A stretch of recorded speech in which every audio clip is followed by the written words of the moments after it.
తెలుగు చిత్ర పరిశ్రమలో చిన్న సినిమాల పరిస్థితి ఇప్పుడు తీవ్ర సంక్షోభంలో ఉంది. ముఖ్యంగా థియేటర్లలో వాటికి సరైన మద్దతు దొరకటం లేదు. సినిమా రిలీజ్ చేసుకోవడానికే క్యూబ్, యూఎఫ్ఓ వంటి వర్చువల్ ప్రింట్ ఛార్జీలు నిర్మాతలకు పెను భారంగా మారాయి. ఈ సమస్యలను వెంటనే పరిష్కరించాలని కోరుతూ ఆర్కే దీక్ష సినిమా బృందం Telangana film chamber of commerce chairman doctor Pratani Ramakrishna Goud నేతృత్వంలో హైదరాబాద్ ఫిలిం ఛాంబర్ ఎదుట మహా ధర్నా చేపట్టారు. డిజిటల్ ఛార్జీల భారం తగ్గించాలని, థియేటర్లలో చిన్న చిత్రాలకు న్యాయం చేయాలని వారు డిమాండ్ చేశారు. ఈ పోరాటం మరింత తీవ్రమవుతుందని కూడా హెచ్చరించారు.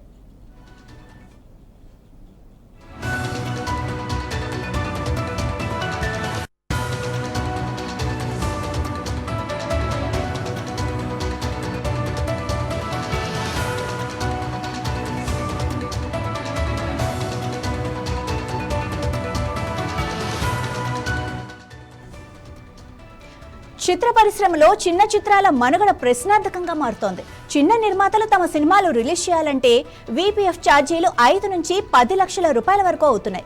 మహారాష్ట్ర, తమిళనాడు, కర్ణాటకలో ఈ ఛార్జీలు 2-3 వేల రూపాయలు మాత్రమే ఉంటుంది. ఇక మన దగ్గర వారానికి 10 నుంచి 15 వేల రూపాయలు వసూలు చేస్తున్నారు. సినిమా సరిగ్గా ఆడలేదంటూ 2-3 రోజులకే థియేటర్ల నుంచి తీసేస్తున్నారని, కానీ వారం రోజుల ఛార్జీలు తిరిగి ఇవ్వటం లేదని నిర్మాతలు ఆవేదన వ్యక్తం చేస్తున్నారు.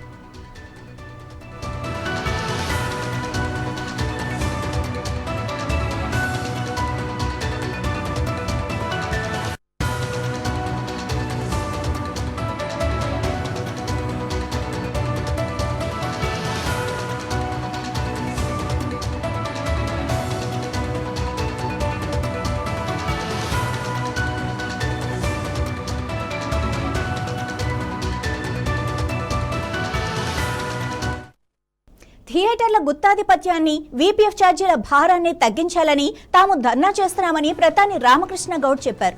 సురేష్ బాబు, అల్లు అరవింద్, రమేష్ ప్రసాద్ వంటి పెద్ద నిర్మాతలు డిజిటల్ కంటెంట్ ప్రొవైడర్ల తరపున పనిచేస్తూ కోట్లాది రూపాయలు ఆర్జిస్తున్నారని ఆయన ఆరోపించారు. 90% చిన్న సినిమాలే ఉన్న ఈ పరిశ్రమలో చిన్న నిర్మాతలంతా ఏకమై పోరాడితే పరిణామాలు తీవ్రంగా ఉంటాయని హెచ్చరించారు. తమ ఆర్కే దీక్ష సినిమాకు నైజాంలో థియేటర్లు ఇవ్వటం లేదని, ఇది తమ ఒక్క సినిమాకే కాదని ఎన్నో చిన్న చిత్రాలకు ఇలాంటి పరిస్థితి ఎదురవుతోందని పేర్కొన్నారు.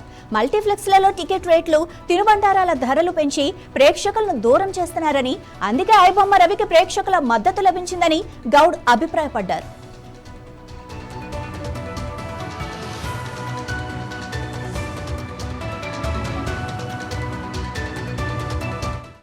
ఇవ్వడం లేదు. తెలంగాణలో, ఆంధ్రలో ఇచ్చినారు, సీడెడ్లో ఇచ్చినారు, ఇక్కడ మాత్రం ఇవ్వలేదు. తర్వాత అలాగే డిజిటల్ రేట్లు కూడా తగ్గించాలని ఒక డిమాండు. డిజిటల్ రేట్లు తగ్గియలే కాబట్టి దీన్ని ఎట్టి పరిస్థితుల్లో డిజిటల్ తగ్గియాలా. తర్వాత థియేటర్లు ఇవ్వాలి. తర్వాత థియేటర్లలో తినుబండారాలు విపరీతంగా రేట్లు ఉన్నాయి. ఆ తినుబండారాల రేట్లను తగ్గించాలి ఇమ్మీడియట్గా. తినుబండారాలు ఎక్కువ ఉండట్లో చిన్న సామాన్యుడు థియేటర్కు రాకుండా పోతున్నాడు. ప్రభుత్వం దీని మీద స్పందించి డెఫినెట్గా అవి తగ్గించాలనేది నా ప్రగాఢమైన రిక్వెస్ట్. ఏంటంటే ఒక మామూలు ఫ్యామిలీ థియేటర్కి వెళ్తే 350 రూపాయలు పెట్టి ఒక పాప్కార్న్ 10 రూపాయల మొక్కలు ఉంటాయి, అందులో దాన్ని 350 రూపాయలకి అమ్ముతారు. ఒక థమ్స్ అప్ 350 అమ్ముతారు. ఒక వాటర్ బాటిల్ 20 రూపాయలు దొరుకుతుంది బయట, దాన్ని 200-300కి అమ్ముతారు. ఇది ఎంతవరకు న్యాయం? మన తెలంగాణలో కానీ ఆంధ్రలో కానీ మల్టీప్లెక్స్లలో ఈ విపరీతమైన ఛార్జెస్ పెడుతున్నారు. సామాన్యుడు థియేటర్ రాకుండా చేస్తున్నారు. కాబట్టి ఈ ఐబొమ్మ లాంటి వాళ్ళు పుడుతున్నారు. కాబట్టి ఆ రేట్లన్నీ తగ్గించాలి. తర్వాత టికెట్ రేట్ పెంచొద్దు. చిన్న సినిమాలను బతికించండి. ఎందుకంటే చిన్న సినిమా ఉంటేనే ఇండస్ట్రీకి మనుగడ. చిన్న సినిమా దాదాపు 250 సినిమాలు చిన్న సినిమాలు రిలీజ్ అయితే 25 సినిమాలు మాత్రమే పెద్ద సినిమాలు రిలీజ్ అవుతాయి. అయితే చిన్న సినిమాలు చేస్తేనే ఎక్కువ మంది టెక్నీషియన్లు బతుకుతారు, ఎక్కువ మందికి ఉపాధి దొరుకుతుంది, ఎక్కువ థియేటర్లు రన్ అవుతాయి. కాబట్టి చిన్న సినిమాకు సపోర్ట్ చేయండి. ప్రభుత్వాలు కూడా చిన్న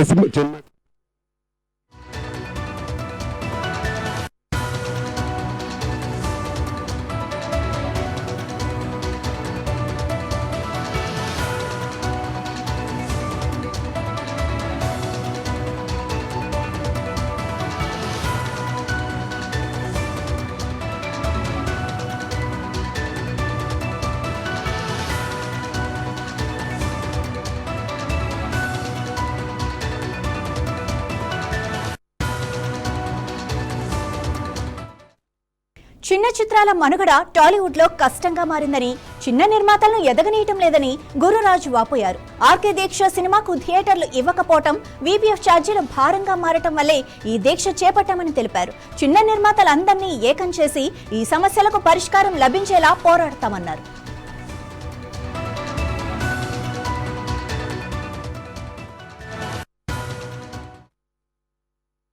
ఇది ఏంటిదనంటే దారుణంగా వీళ్ళు ఇండస్ట్రీలో తయారైపోయారు. డిజిటల్ రేట్లు అడ్డగోలుగా వసూలు చేస్తున్నారు. తర్వాత ఏదైతే థియేటర్స్ ఇస్తామని అంటున్నారో 200 థియేటర్లు 300 థియేటర్లు రిలీజ్ అని అంటున్నారు, డబ్బులు కట్టించుకుంటున్నారు. పైగా కట్టించుకున్న తర్వాత అక్కడ చూస్తే ఆ థియేటర్లలో సినిమాలు ఉండవు. ఎందుకు లేవు అని అంటే అక్కడ జనాలు రాలేదు, మేము వేయలేదు అని అంటున్నారు. అంటే మా దగ్గర ఆల్రెడీ వసూలు చేసేస్తున్నారు. ఇలా ఏంటిదనంటే చిన్న సినిమాని చీప్గా చూసే వీళ్ళంతా కూడా చిన్న సినిమాలు తీసే పైకి వచ్చారు. కాబట్టి ఏంటిదనంటే ఒకటే, ఈరోజు ఈ డిజిటల్ మాఫియా పోవాలి, చిన్న సినిమాకి థియేటర్లు దొరకాలి. అప్పటి వరకు ఆగేది లేదు. ఏదన్నా వీళ్ళు తేడా వస్తే, ఇప్పుడు ఆకలితో ఉన్నటువంటి నిర్మాత, ఓకే, కడుపు మండి ఉన్న నిర్మాత డెఫినెట్గా వీళ్ళ మీద ఫైట్ చేయడానికి సిద్ధంగా ఉన్నాం. ఏదన్నా జరగరాంది జరిగితే వీళ్ళే బాధ్యులు. చిన్న సినిమాల్ని కాపాడినప్పుడే లక్షలాది మంది ఇండస్ట్రీలో ఉన్నటువంటి బతుకు తెరువు కోసం వచ్చినటువంటి ఇండస్ట్రీని నమ్ముకొని ఉన్నటువంటి ప్రతి ఒక్క టెక్నీషియన్స్ కూడా బతకగలుగుతారు. కాబట్టి ఇక నుంచి అయినా కూడా ఇవన్నీ మానాలే. లేదు అనుకుంటే కృష్ణనగర్ నుంచి ఫిలిం నగర్ వరకు భారీ ఎత్తున మేము ధర్నా చేయడానికి కూడా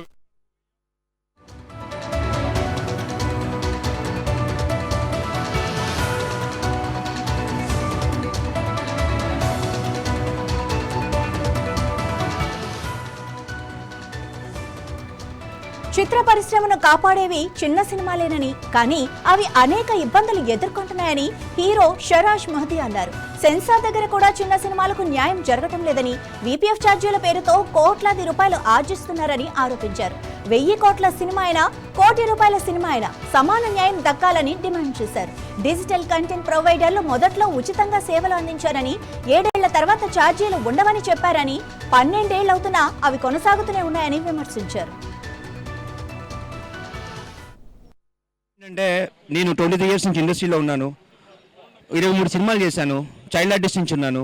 హీరోగా 7 సినిమాలు చేశాను. అందరూ కిరణ్ నువ్వు డాన్స్ బాగా చేస్తావు, ఫైట్స్ బాగా చేస్తావు, యాక్షన్ బాగా చేస్తావు, ఇండస్ట్రీ వరకే నాకు టాక్. ఈ బయటికి రావాలంటే ఫస్ట్ నా థియేటర్ దొరకాలి. థియేటర్ రేపు 200 థియేటర్లు అంటున్నారు. రాగానే ఒకటే థియేటర్ ఉంటుంది. ఆ ఒక్క థియేటర్ కూడా ఇవన్నీ పరిస్థితులు ఉన్నాయి. ఇప్పుడు ఒక పెళ్లి చూపుల సినిమా ఉంది. ఆ సినిమాని కరెక్ట్గా ప్రమోట్ చేసి రిలీజ్ అయింది కాబట్టి దేవరకొండ విజయ్ దేవరకొండ ఆయన బయటకు వచ్చాడు.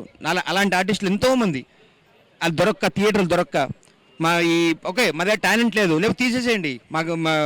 ఇప్పుడు మా దగ్గర టాలెంట్ లేదు. ఫస్ట్ ఆఫ్ ఆల్ ప్రొడ్యూసర్లు మమ్మల్ని ఎందుకు పెట్టుకుంటారు, డైరెక్టర్లు ఎందుకు పెట్టుకుంటారు?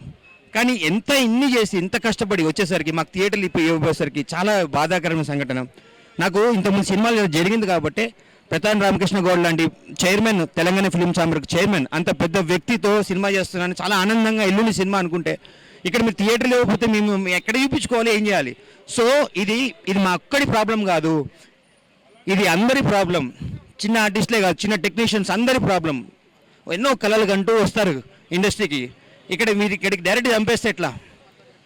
ఇందాక చెప్పినట్టు 9 నెలలు మనకి ప్రొడ్యూసర్ అనేవారు అమ్మ లాంటి వారు. 9 నెలలు మోసి కానీ ఆ పిల్ల పాప బయటకు వచ్చేసరికి దాన్ని మీరు abortion.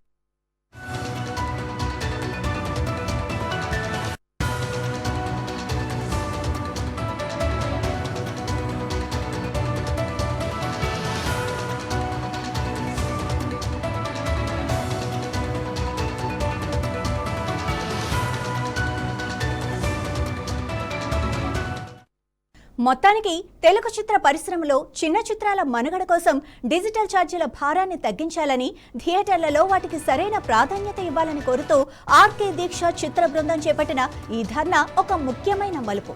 Prasanna Kumar, Gururaj, lion Sai Venkat, hero Kiran, షరాజ్ Mahdi సహా పలువురు నిర్మాతలు, నటులు ఈ ఆందోళనలో పాల్గొన్నారు. ఈ డిమాండ్లపై పరిశ్రమ పెద్దలు, ప్రభుత్వం ఎలా స్పందిస్తారో చూడాలి. ఇది చిన్న సినిమాల భవిష్యత్తును ఎలా ప్రభావితం చేస్తుందో వేచి చూడాలి.